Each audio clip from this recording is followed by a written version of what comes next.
Rasil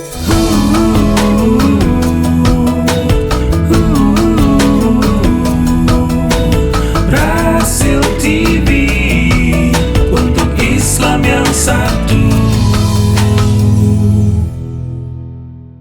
Assalamualaikum Ustadz Joban. Waalaikumsalam warahmatullahi wabarakatuh. Masya Allah. Bagaimana Ustadz, sehat selalu Ustadz? Alhamdulillah. Ibrahim Gimana baru- Ustaz Hussein? Ustadz Hussein sudah sehat, operasinya lancar, alhamdulillah sudah bisa sholat subuh kemarin saya lihat. Ya istirahat 1 minggu lah, tidak siaran dulu gitu. Salam buat dari beliau juga. Ustadz Joban ini banyak kisah ini krisis di dunia. Apa harga-harga banyak naik di Amerika karena dolar sudah hampir 15.000 di sini akibat apa tuh Fed melakukan tindakan di sana. Katanya perang ini akan menggerus Rusia, tapi malah Amerika juga yang terkena ya. Bagaimana Ustadz Joban? Benarkah demikian Ustadz di sana? Bensin. Iya, betul memang. Jadi pada saat sekarang ini diadakan sidang, orang-orang yang dulu berusaha untuk kudeta di tanggal 6 Januari, Kongres ini sedang membahas, tidak ada komisi khusus gitu kan. Pada saat yang sama, Partai Republik terus menyerang Biden kena kenaikan harga-harga ini. Ya, Biden alasannya ya kena perang di mana? Di Ukraina kan. Jadi sekarang memang betul, jadi dipertimbangkan akan terus ini. Bukan hanya di Amerika, juga beberapa negara lain ada dampaknya. Luar biasa. Jadi sekarang Amerika sedang berusaha bagaimana untuk menekan harga-harga ini. Terutama harga makanan yang naik tuh, harga bensin naik juga. Ya, tapi belum kelihatan reaksi mengeluh ya dari banyak penduduk di Amerika Serikat ini. Karena juga orang-orang yang dulu kena pengaruh COVID itu masih dapat tunjangan sebagiannya. Iya, luar biasa emang. Tapi memang ini manusia terus beranak pinak ya di muka bumi ini, Ustadz Joban. Tapi banyak juga kalangan, entah macam mana, orang makin pintar makin takut punya anak, sehingga ada gerakan child free gitu. Di Singapura penduduknya berkurang, sekarang ini menyusut hampir 4% lebih gitu. Di Jepang, di Jerman, entah di sana, di Singapura, di mana di Amerika. Tapi kok ada orang tuh enggak mau punya keluarga, enggak mau punya anak, takut biaya atau macam mana Ustaz Joban? Ini apakah sudah ada ciri-ciri dari zaman ini? Gimana Ustaz? Memang ini sudah fenomena lama ya di dunia Amerika, di Eropa. Mereka pertama ya jarang mereka mau kawin ya. Jadi 50% mereka tidak kawin lah. Ya, karena mereka buat apa kawin gitu kan? Sebenarnya kalau kamu ingin ada syahwat bisa nyari kemana saja gitu. Kemudian juga ada yang kena trauma orang-orang itu kawin. Karena pernah ada orang tukang taksi muslim. Jadi dia punya customer. Itu orangnya kerja di Microsoft. Dia punya stok di sana. Orang kaya, rumahnya kayak mansion, kayak istana gitu. Tapi nggak punya istri. Ketika ditanya, kenapa kamu nggak kawin? Buat apa kawin katanya? Nanti kalau saya ada masalah, cerai, harta saya habis setengah. Dari sini peraturannya gitu. Kalau cerai ya saya mesti dikasihkan sama istri. Kemudian ya apa nanti dan enak punya anak kita mainkan. Buat apa punya anak katanya? Lebih baik melihara anjing, pet, kelinci gitu. Jadi begitu banyak. Sehingga pernah ada ya di Microsoft pada orang India dapat kerja di sana, kemudian ada 20 orang sebagai satu tim gitu, saling memperkenalkan diri. Masing-masing ada mengatakan saya punya anak 2, punya anak 1, gitu kan. Jadi orang India ini saya punya anak 6, kaget semua. Izin terabit katanya. Apakah itu kelinci maksudnya? Enggak, manusia anak saya katanya. Rupanya yang lainnya itu ketika memperkenalkan saya punya anak 1, 2, itu bukan anak benar. Ya, jadi yang maksud dia tuh anak saya tuh anjing atau kelinci ada atau kucing gitu maksudnya. Hmm. Jadi waktu dia punya 6 disangkanya kelinci. Kaget dia. Ya, jadi memang Pak Nabi ada sebuah hadis yang mengatakan bahwa di antara tanda-tanda akhir zaman orang lebih mengutamakan memelihara pet binatang daripada manusia tadi. Ya, namun demikian sebaliknya orang-orang yang non putih ya, terutama orang-orang Muslim, orang-orang Latino, itu anaknya bertambah terus. Jadi makanya di antara ketakutan Trump itu bahwa mungkin sekitar 20 tahun yang akan datang jumlah orang yang non white itu kan lebih banyak daripada orang putih. Berubah. Di Amerika. Masya Allah, luar biasa. Ustaz Joban, apa nih berita dari langit? Pendengar ingin tahu ini, ingin mendapatkan sebuah kabar dari langit yang perlu diingatkan oleh pendengar. Silakan Ustaz Joban. Iya. Iya, di antara fenomena kehidupan sekarang ini kurangnya berkah ya. Berkah dalam waktu, berkah dalam ibadah, berkah dalam macam-macam ya. Jadi pernah Syekh Hasan Basri ketemu seorang yang kelihatannya nggak serius sama agama. Ditanya, umurmu berapa? Dia bilang 60 tahun. Oh, berarti kamu sudah dekat ya. Gitu kan, kayak orang berjalan sudah hampir sampai gitu. Dia bilang, ya innalillahi wa inna ilaihi raji'un. Kata Imam Hasan Basri, kamu tahu artinya? Ya, artinya kita milik Allah dan kita akan kembali kepada Allah. Gitu kan. Kata Hasan Basri, itu maksudnya kita milik Allah sebagai hamba. Dan kita akan kembali kepada Tuhan kita dan dia akan bertanya. Dia akan menanyakan semua amanat yang diberikan kepada kita.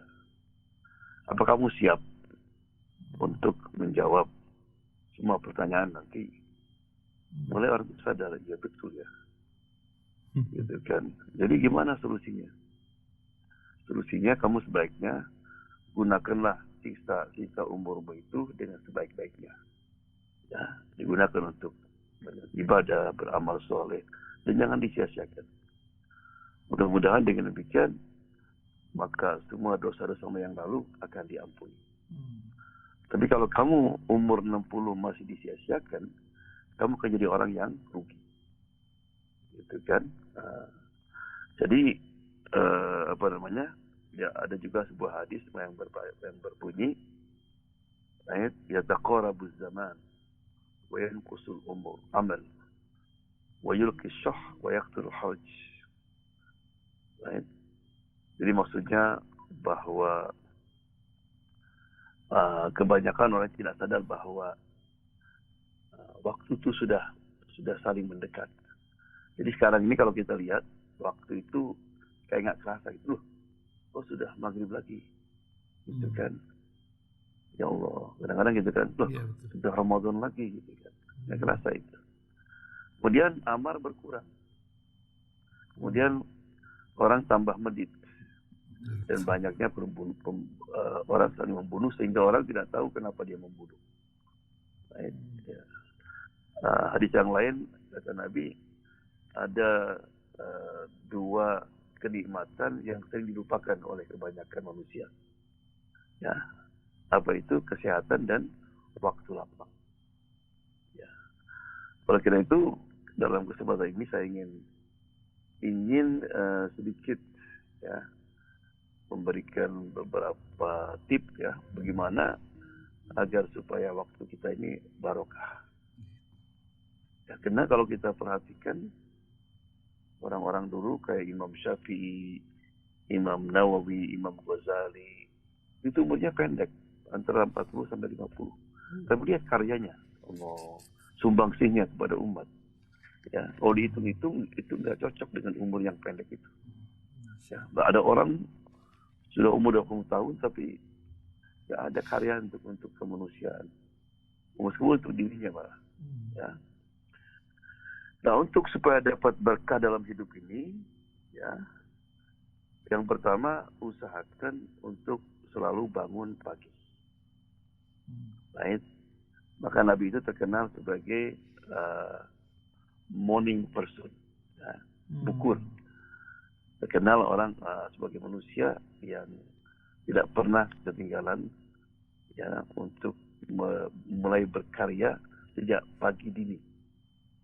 Ya, malah Nabi bersabda, Allahumma barik li ummati fi bukuriha. Ya Allah, berkahilah umatku dalam kediniannya. Jadi kalau kita ingin dapat berkah, maka subuh itulah tanda yang pertama bahwa kita ini akan mendapatkan kehidupan yang berkah. Dimulai dengan salat subuh, kemudian membanyakkan baca zikir dan sebagainya. Oleh karena itu maka Nabi kalau ngirim tentara itu pagi-pagi itu. Baik. Makanya kenapa di Indonesia misalnya non Muslim saja itu dagangnya berkah. Saya waktu tinggal di Purwakarta dulu, saya masih ingat itu. Ada tetangga orang Cina, Gong Hin namanya. Jadi ayah saya kan suka baca tarhim sebelum subuh itu. Jadi kalau ketiduran misalnya, yang negur bukan orang Muslim, orang Cina itu. Ustaz, kemana tadi malam katanya? Saya jadi kesiangan katanya. Dia bangun pagi terus jalan katanya, terus buka toko. Nah, kita kadang-kadang Muslim buka tokonya sudah siap. Ya. Oleh karena itu Nabi itu Allah bersumpah dengan dua kan, wal fajri sama wal asr. Itulah waktu yang itu. Jadi itu yang pertama, ya, selalu mulai kegiatan sejak pagi dini. Yang kedua, agar supaya hidup berkah, jauhkan dosa dan maksiat. Ya. Jadi Imam Syafi'i ketika masih umur 8 tahun itu sudah kelihatan kepintarannya, kecerdasannya. Makanya Imam Malik gurunya melihat gelagat Imam Syafi'i yang demikian itu, maka mulai memberikan nasihat sejak dini itu. Wahai anakku, aku melihat bahwa Allah telah meletakkan cahaya pada hatimu. Maka jangan dimatikan dengan kegelapan dosa. Ya, malah dalam sebuah syairnya dia pernah mengadu kepada gurunya. Syakautu ila waqi suhibni fa arsyadani ila tarkil ma'asi wa akhbarani bi anna al-ilma nurun wa nurun la yuhda li'asi. Aku pernah mengadukan kepada Waqi tentang jeleknya hafalanku. Lalu beliau menunjukkan untuk meninggalkan maksiat. Beliau memberitahukan kepadaku bahwa ilmu adalah cahaya. Dan cahaya Allah tidaklah mungkin diberikan pada ahli maksiat. Ya. Dalam surat A'raf Allah berfirman juga, walau anna ahlal qura amanu wattaqau lafatahna alaihim barakatin minas samai wal ard. Ya, jika sekiranya penduduk negeri beriman dan bertakwa, pastilah kami akan melimpahkan kepada mereka berkah dari langit dan bumi. Iman dan takwa. Di antara takwa adalah tanda orang takwa meninggalkan dosa. Ya. Jadi itu. Jadi yang pertama, ya, jangan kesiangan kalau kita bangun. Itu kan. Yang kedua, ya, kita tingkatkan takwa kita kepada Allah Subhanahu wa taala. Ya, jauhkan dosa. Kemudian yang ketiga, meluangkan waktu dengan keluarga. Waktu-waktu dengan keluarga. Orang mungkin, justru supaya berkah, kalau kita banyak waktu dengan keluarga, nanti habis waktunya. Tidak, justru sebaliknya. Karena ada sebuah hadis yang berbunyi, man sarrahu an yabsuta lahu fi rizki, wa yunsa'u lahu fi athari, falyasir rahimahu. Siapa yang ingin diluaskan rezekinya atau meninggalkan nama sebagai orang baik setelah kematiannya, hendaklah dia menyambungkan silaturahmi. Ya. Nah, zaman sekarang ini Kadang-kadang rumah jadi hotel. Hotel itu atau apa? Hotel itu untuk tidur, ganti baju, keluar lagi. Jadi nggak ada waktu untuk istri, untuk anak, apalagi untuk orang tua. Right? Justru kalau kita ingin berkah dalam hidup ini, ya, kita harus ada waktu, ya, seluas-luasnya untuk kita, apalagi orang tua kita, ya, anak kita itu penting sekali. Karena kalau kita menghabiskan waktu dengan mereka, menghibur mereka, membantu mereka, mereka akan mendoakan kita. Ya, doa orang tua, doa keluarga itu lebih banyak dikabul juga dengan kerabat. Right? Dulu ada suami istri itu usahanya gagal terus. Itu kan rugi, akhirnya alhamdulillah punya istri yang baik. Kamu ini mungkin karena kamu jarang berkunjung ke orang tuamu. Bilang ya betul juga. Akhirnya udah dia menghabiskan waktu seminggu, 2 minggu sama orang tuanya. Begitu terus sering. Alhamdulillah usahanya itu berhasil, ya, maju. Ya. Kemudian sebelum saya teruskan, saya sudah pernah dulu ada kisah di mana di waktu saya di Mesir. Jadi teman saya itu dia rupanya ayahnya sakit, gitu kan, di telepon, gitu kan. Jawaban dulu kan nggak kayak sekarang gampang. Terus ya saya mau saya pulang. Nah, ayahnya diam dulu. Enggak, kamu habiskan dulu sekolahmu, katanya. Udah, setelah seminggu ditelepon lagi si anak itu. Gitu kan. Ditanya lagi, ya sebagai seorang ayah kan. Terus si anak ngerti kan. Masa telepon 3 kali masih belum ngerti juga. Gitu kan. Akhirnya setelah minggu berikutnya, setelah 3 minggu meninggal, ya. Kata adiknya, kamu tahu dia meninggal itu sambil memeluk bajumu, katanya. Allah. Memeluk bajumu, ya. Rindu kepada anak. Jadi makanya seorang ayah, seorang anak itu mesti ngerti. Kadang-kadang orang tua itu pakai isyarat, ya. Nggak mau membebankan anaknya. Kan main itu anaknya jadi shock mendengarkan itu, ya. Kemudian yang keempat, ya, selalu bersyukur. Ya, jadi Allah berjanjikan, la in syakartum la azidannakum. Ya, kalau kamu bersyukur, kamu akan tambah. Maksudnya apa? Kalau kita mensyukuri nikmat sehat, Allah akan tambahkan kesehatan kita. Kita mensyukuri nikmat harta dan banyak sedekah, Allah akan tambahkan harta kita. Kita mensyukuri ilmu yang Allah berikan, Allah akan tambahkan itu. Ya, jadi berkah. Malah juga umur dikasih dipanjangkan.